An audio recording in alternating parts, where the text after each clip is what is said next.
ॐ श्रीवेङ्कटेश्वरस्तोत्रम्। कमलाकुचूचुककुङ्कुमतो नियतारुणितातुलनीलतनो कमलायतलोचनलोकपते विजयी भव वेङ्कटशैलपते। सचतुर्मुख षण्मुख पञ्चमुख प्रमुखाखिलदैवतमौळिमणि शरणागतवत्सलसारनिधे परिपालय मां वृषशैलपते। अतिवेलतया तव दुर्वशहैरनुवेलकृतैरपराधसतैः भरितं त्वरितं वृषशैलपते परया कृपया परिपाहि हरे।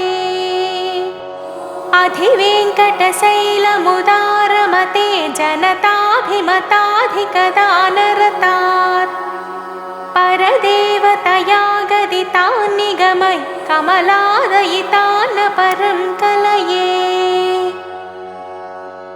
कलवेणुरवावसगोपवधू शतकोटिवृतात् स्मरकोटिसमात् प्रतिवल्लविकाभिमतात् सुखदात् वसुदेवसुतान् परं कलये।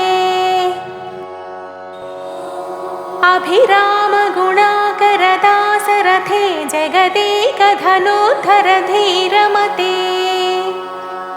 रघुनायक राम रमेश विभो वरदो भव देवदया जलधे। अवनीतनया कमनीयकरं रजनीकरचारुमुखाम्बुरुहम् रजनीचरराजतमोमिहिरं महनीयमहं रघुराममये।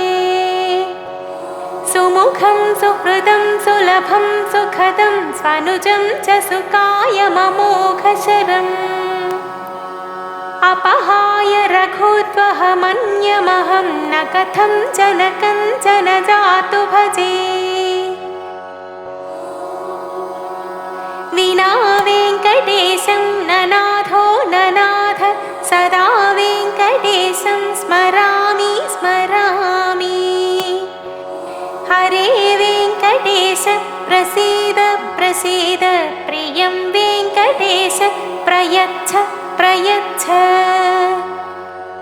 अहं दूरतस्ते पदाम्भोजयुक्तं प्रणामेच्छयागत्य सेवां करोमि। सकृत्सेवया नित्यसेवाफलं त्वं प्रयच्छ प्रयच्छ प्रभो वेङ्कटेश। अज्ञानिनामया दोषान् शेषान् विहितान् हरे क्षमस्वत्वं क्षमस्वत्वं शेषशैलशिखामणि। इति श्रीवेङ्कटेशस्तोत्रम्। शनिस्तोत्रम् नीलाञ्जनसमाभासं रविपुत्रं यमाग्रजं छायामार्ताण्डसम्भूतं तं नमामि शनैश्चरम्। सूर्यपुत्रो दीर्घदेहो विशालाक्षः शिवप्रियः मन्दचारः प्रसन्नात्मा पीडां हरतु मे शनिः।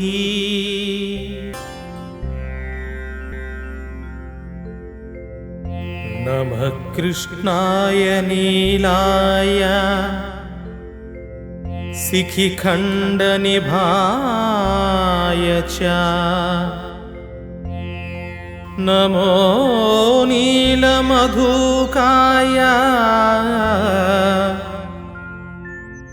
नीलोत्पलाय कल्पलनिभाय च नमो निर्मांसदेहाय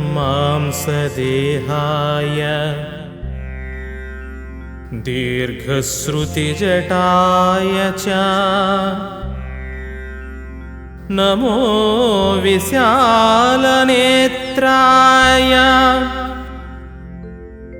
शुष्कोदर भयानक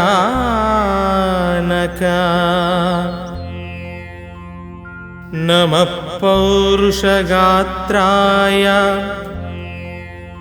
स्थूलरोमाय ते नमः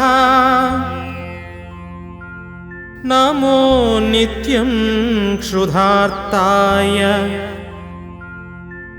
नित्यतृप्ताय ते नमः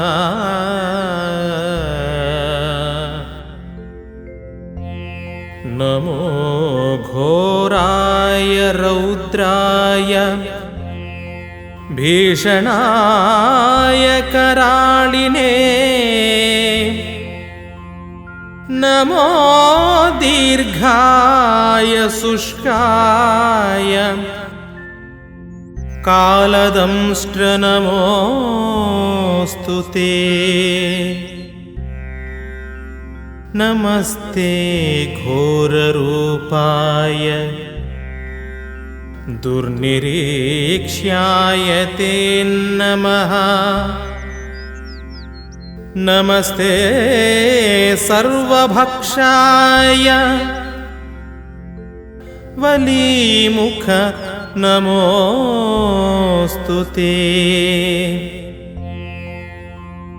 सूर्यपुत्र नमस्तेस्तु भास्वरो भयदायिने अधो दृष्टे नमस्तेस्तु संवर्तक नमोऽस्तु ते नमो मन्दगते तुभ्यं निष्प्रभाय नमो नमः तपसा ज्ञानदेहाय नित्ययोगरताय च ज्ञानचक्षुर्नमस्तेस्तु काश्यपात्मजसूनवे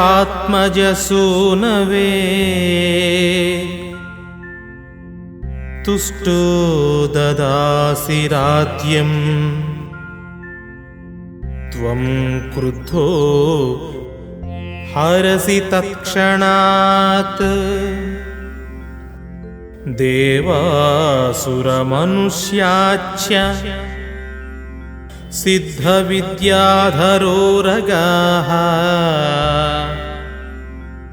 त्वयावलोकिताः सौरे दैन्यमासु व्रजन्ति ते ब्रह्मशक्रो यमश्चैव मुनयः सप्ततारकाः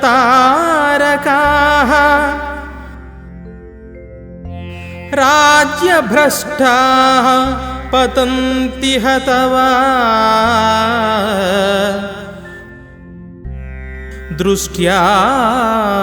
दृष्ट्यावलोकितः त्वयावलोकितास्तेऽपि नाश्यं यान्ति समूलतः प्रसादं कुरु मे सौरे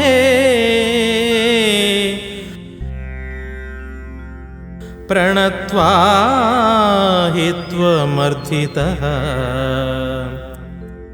इति श्री दशरथ प्रोक्त शनिस्तोत्रं सम्पूर्णम्।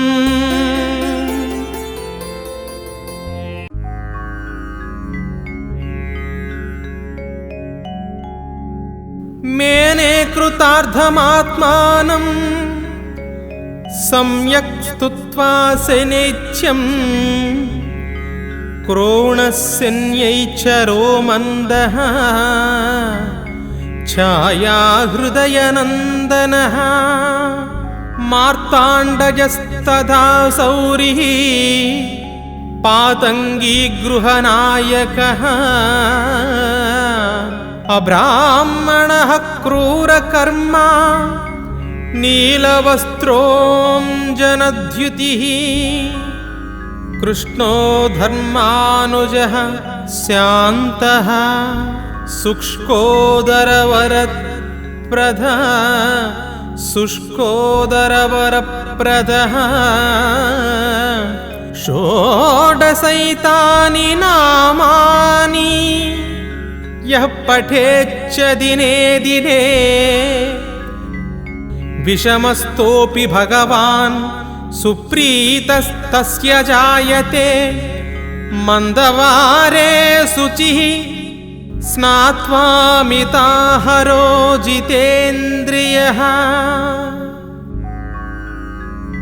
शनिस्तोत्रं नीलाञ्जनसमाभासं रविपुत्रं यमाग्रजं छायामार्ताण्डसम्भूतं तं नमामि शनैश्चरम् सूर्यपुत्रो दीर्घदेहो विशालाक्षः शिवप्रियः मन्दचारः प्रसन्नात्मा पीडां हरतु मे शनिः।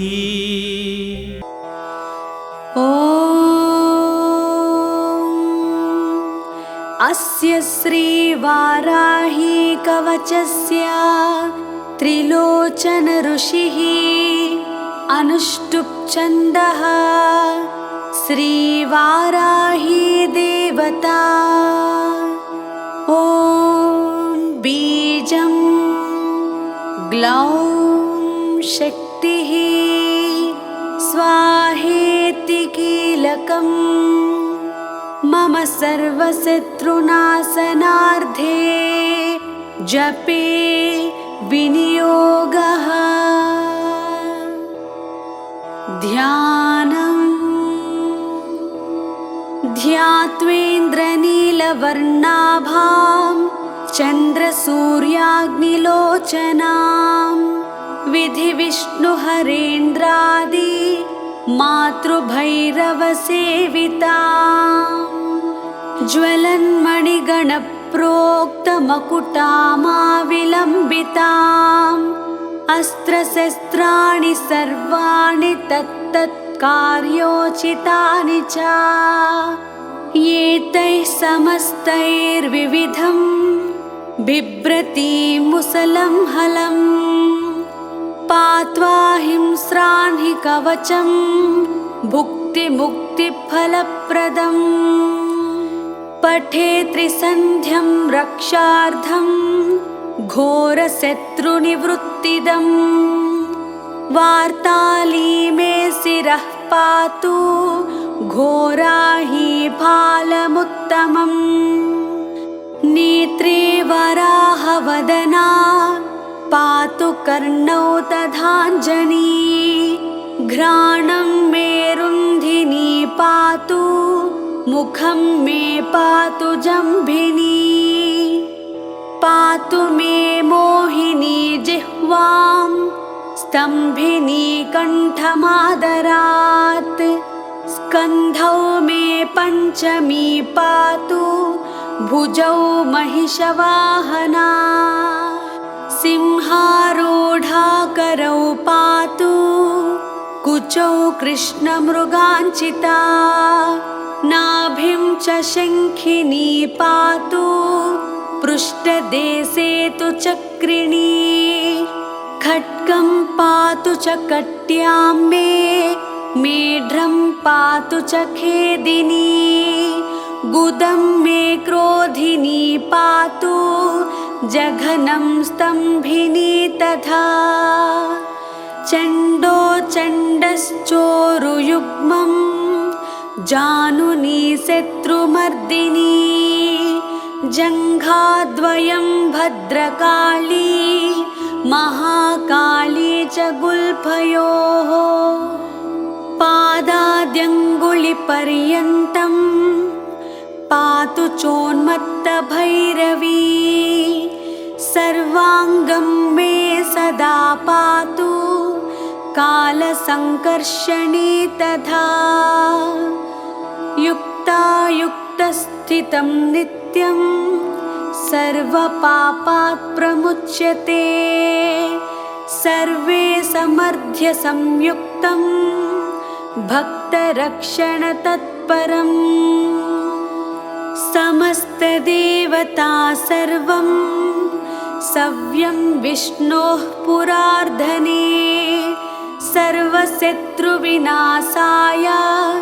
शूलिना निर्मितं पुरा सर्वभक्तजनाश्रित्य सर्वविद्वेषसंहतिः वाराही कवचं नित्यं त्रिसन्ध्यं यः पठेन्नरः तथाविधं भूतगणा न स्पृशन्ति कदाचन आपदः शत्रुचोरादि ग्रहदोषाश्च सम्भवाः माता पुतं यथा वत्सं धेनुः पक्ष्मेव लोचनं तथाङ्गमेव वाराही रक्षा रक्षाति सर्वदा।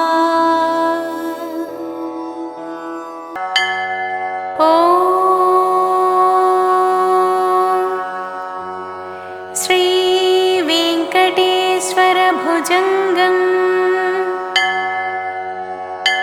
मुखे चारुहासं करे शङ्खचक्रं गले रत्नमाला स्वयं मेघवर्णम्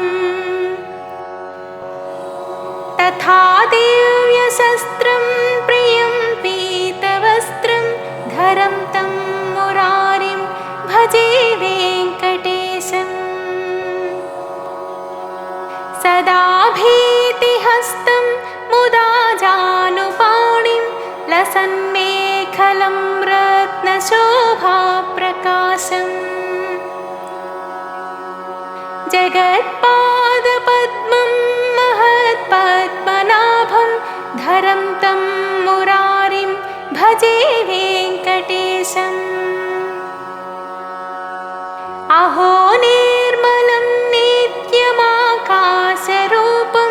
जगत्कारणं सर्ववेदान्तवेद्यम् विभुं तापसं सच्चिदानन्दरूपं धरं तं मुरारिं भजे वेङ्कटेशम् श्रियाविष्टितं वामपक्षप्रकाशं सुरैर्वन्दितं ब्रह्मरुद्रस्तुतं तं शिवं शङ्करं स्वस्ति निर्वाणरूपं धरं तं मुरारिं भजे वेङ्कटेशम् महायोगसाध्यं परिभ्राजमानं चिरं विश्वरूपं सुरेशं महेशम् अहो शान्तरूपं सदा ध्यानगम्यं धरं तं मुरारिं भजे वेङ्कटेशम् अहो मत्स्यरूपं तथा कूर्मरूपं महाक्रोडरूपं तथा नारसिंहम् भजे कुब्जरूपं विभुं जामदग्न्यं धरं तं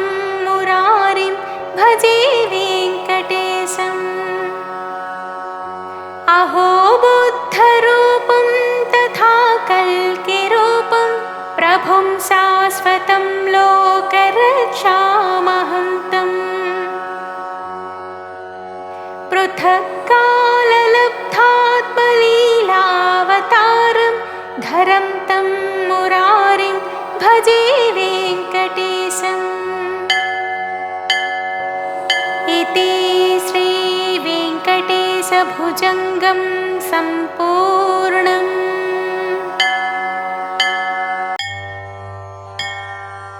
ध्यात्वा सरस्वतीं देवीं गणनाथं विनायकम्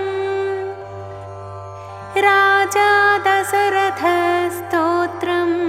सौरेरिदमथाकरोत् दशरथ उवाच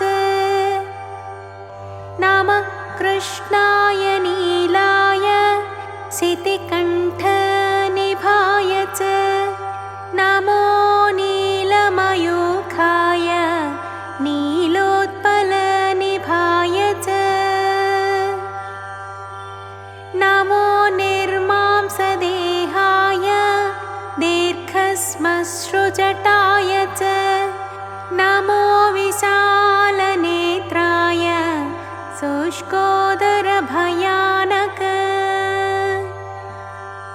नमः पुरुषगात्राय स्थूलरोमाय वै नमः नमो नित्यं क्षुधार्ताय नित्यतप्ताय वै नमः नमः कालाग्निरूपाय कृतान्तक नमोऽस्तु ते नमस्ते कोटराक्षाय दुर्निरीक्ष्याय वै नमः नमो घोराय रौद्राय भीषणाय कराळिने नमस्ते सर्वभक्षाय वालीमुख नमोऽस्तु ते सूर्यपुत्र नमस्तेस्तु भास्करे भयदायक अथो दृष्टे नमस्तुभ्यं वपुश्याम नमोऽस्तु ते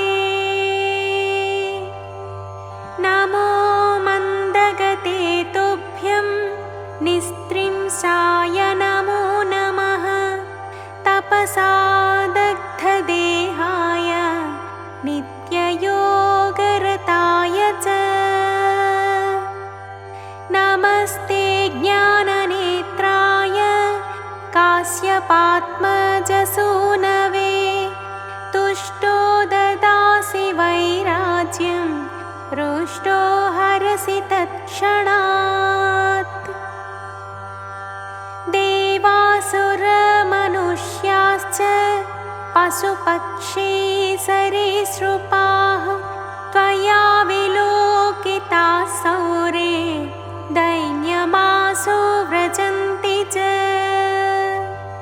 ब्रह्मा शक्रो यमश्चैव ऋषयः सप्ततारकाः राज्यभ्रष्टाश्च ते सर्वे तव दृष्ट्या विलोकिताः देशानगरग्रामाश्च द्वीपाश्चैवात्रयस्तथा रौद्रदृष्ट्या तु ये दृष्टाः क्षयं गच्छन्ति तत्क्षणात् प्रसादं कुरु मे सौरे वराध्येऽहं तवाश्रितः सौरे क्षमस्वापराधं सर्वभूतहिताय च इति दशरथकृत श्रीशनैश्चरस्तोत्रम् ॐ श्रीवेङ्कटेश्वर वज्रकवचस्तोत्रम् मार्कण्डेय उवाच नारायणं परब्रह्म सर्वकारणकारणं प्रपद्ये वेङ्कटेशाख्यं तदेव कवचं मम सहस्रशीर्षा पुरुषो वेङ्कटेशशिरोवतु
शनैश्चर रक्षास्तवः।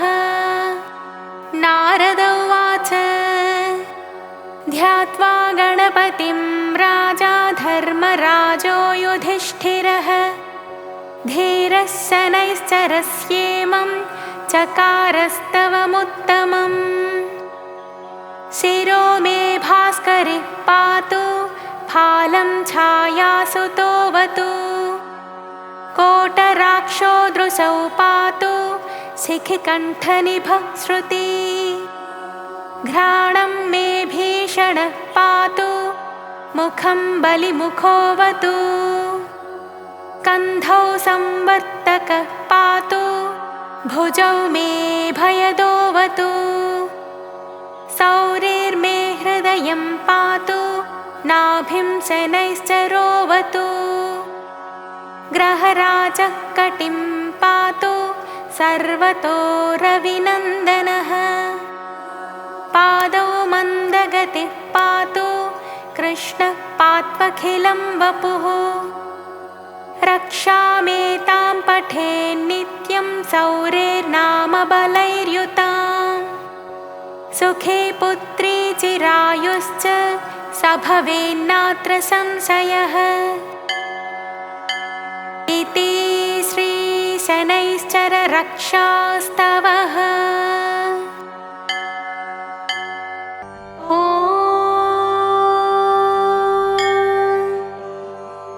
श्रीशनिवज्रपञ्जरकवचम्। ब्रह्मोवाच शृणुध्वं ऋषयः सर्वे शनिपीडाहरं महत्। कवचं शनिराजस्य सौरेरिदमनुत्तमम्। कवचं देवतावासं वज्रपञ्जरसंज्ञकम्। शनैश्चरप्रीतिकरं सर्वसौभाग्यदायकम्। अस्य श्रीशनैश्चरवज्रपञ्जरकवचस्य कश्यप ऋषिः अनुष्ठुप् छन्दः।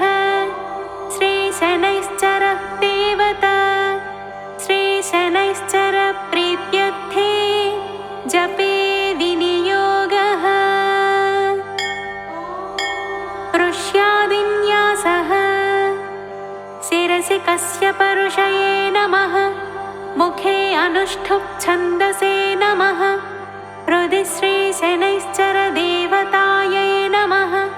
सर्वाङ्गे श्रीशनैश्चर प्रीत्यर्थे पाठे विनियोगाय नमः।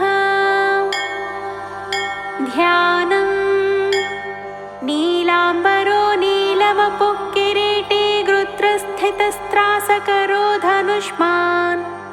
चतुर्भुजः सूर्यसुतः प्रसन्नः सदा मम स्याद्वरदः प्रशान्तः। कवचम्। शिरः शनैश्चरः पातु फालं मे सूर्यनन्दनः। नेत्रे छायात्मजः पातु पातु कर्णौ यमानुजः। नासां वैवस्वतः पातु मुखं मे भास्करः सदा। स्निग्धकण्ठश्च मे कण्ठं भुजौ पातु महाभुजः। स्कन्धौ पातु शनिश्चैव करौ पातु शुभप्रदः। वक्षः पातु यमभ्राता कुक्षिं पात्वसितस्तथा। नाभिं ग्रहपतिः पातु मन्दः पातु कटिं तथा। ऊरो ममान्तकः पातु यमो जानुयुगं तथा। पादौ मन्दगतिः पातु सर्वाङ्गं पातु पिप्पलः। अङ्गोपाङ्गानि सर्वाणि रक्षेन्मे सूर्यनन्दनः। इत्येतत् कवचं दिव्यं पठेत् सूर्यसुतस्य यः। न तस्य जायते पीडा प्रीतो भवति सूर्यजः। व्ययजन्मद्वितीयस्थो मृत्युस्थानगतोऽपि वा। कलत्रस्थो गतो वापि सुप्रीतस्तु सदा शनिः। अष्टमस्थे सूर्यसुते व्यये जन्मद्वितीयगे। कवचं पठते नित्यं न पीडा जायते क्वचित्। इत्येतत् कवचं दिव्यं सौरेर्यन्निर्मितं पुरा। द्वादशाष्टमजन्मस्थदोषान् नाशयते सदा।